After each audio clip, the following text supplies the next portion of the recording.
प्रदेश में अगर हम मौसम की बात करें या बारिश की मुख्य रूप से बर्फबारी की बात करें तो लगभग 12 नवंबर के आसपास हिमाचल प्रदेश के कुछ एक जिले खास करके चंबा जिला, कांगड़ा और लाहौल और स्पीति के कुछ एक स्थानों पर हमें बर्फबारी और बारिश हल्के स्तर की देखने को मिलेगी। बाकी सारे जिले में मुख्यतः मौसम ड्राई रहने वाला है और लगभग अगले 10 दिनों तक कोई भी खास वेदर, सिग्निफिकेंट वेदर होने की संभावना हिमाचल प्रदेश में नहीं है।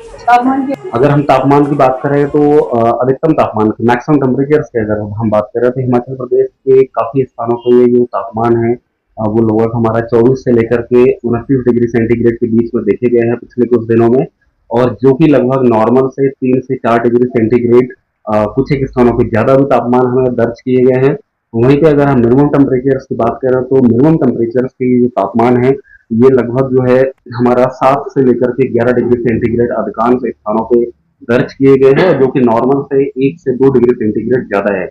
अगर हम पिछले कुछ दिनों में रिकॉर्ड ब्रेकिंग टेम्परेचर्स की बात करें तो मुख्य रूप से जो हमारा सोलन जिला है वहां पे कल अधिकतम तापमान 29 डिग्री सेंटीग्रेड दर्ज किया गया है, जो कि ऑल टाइम हाई टेम्परेचर है नवंबर के मंथ में। उसी तरीके से जो हमारा धर्मशाला है वहां पे 27.6 डिग्री सेंटीग्रेड टेम्परेचर हमारा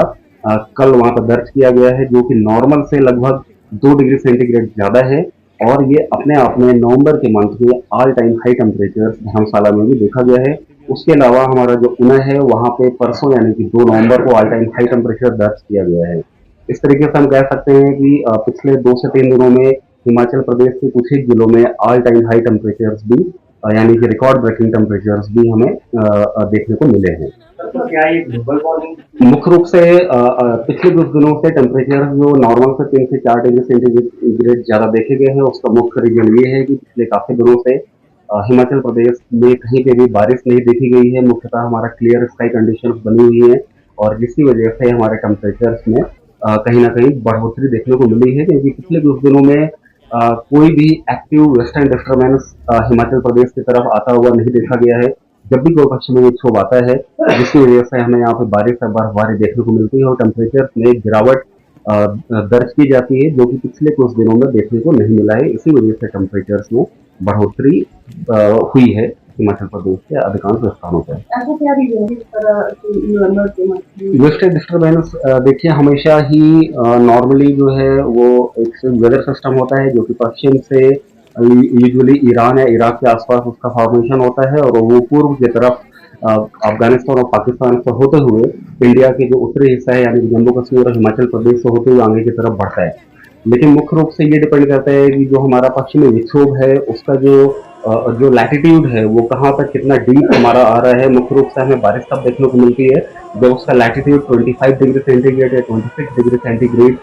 नॉर्थ तक वो पश्चिमी विक्षोभ आता है, जिससे उसमें अरबियन सी से एक अच्छा खासा मॉइस्चर सप्लाई होता है और इन सभी क्षेत्रों में हमें बारिश देखने को मिलती है। लेकिन अभी तक जितने पश्चिमी विक्षोभ आए हैं उसमें से एक या दो ही ऐसे पश्चिमी विक्षोभ रहे हैं जो कि बहुत ही फीबल हैं। बाकी सारे के सारे अपने एक तरीके से हम कह सकते हैं कि नॉर्मल पोजीशन से काफी नॉर्थ में यानी कि उत्तरी हिस्से से होकर के ही गुजर गए हैं, जिसकी वजह से हमें हिमाचल प्रदेश में कोई खास प्रभाव देखने को नहीं मिला है। तो हम क्या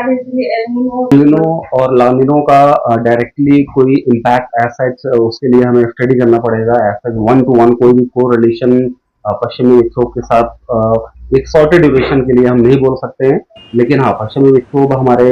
लगातार बनते रहते हैं, उसका एक साइकिल होता है। लेकिन वही है कि वो अपने नॉर्मल पोजीशन से काफी ज्यादा नॉर्थ में यानी कि हिमाचल प्रदेश के उत्तरी हिस्से हैं या फिर जो हमारा लद्दाख का इलाका है वहीं से होकर के गुजर जा रहे हैं। वो दक्षिण में जैसे ही नीचे की तरफ आने चालू होंगे हमें वेदर एक्टिविटी हिमाचल प्रदेश में देखने को मिलेगी, साथ ही टेम्परेचर में गिरावट भी देखने को मिलेगी।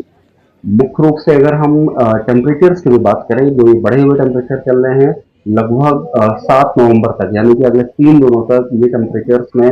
इसी रेंज में चलते रहेंगे, कोई खास बदलाव होने की संभावना नहीं है। लेकिन 8 नवंबर के बाद से हिमाचल प्रदेश के अधिकांश स्थानों में 2 से 3 डिग्री सेंटीग्रेड की टेम्परेचर्स में मैक्सिमम टेम्परेचर्स में और मिनिमम टेम्परेचर्स में दोनों में गिरावट हमें देखने को मिलेगी।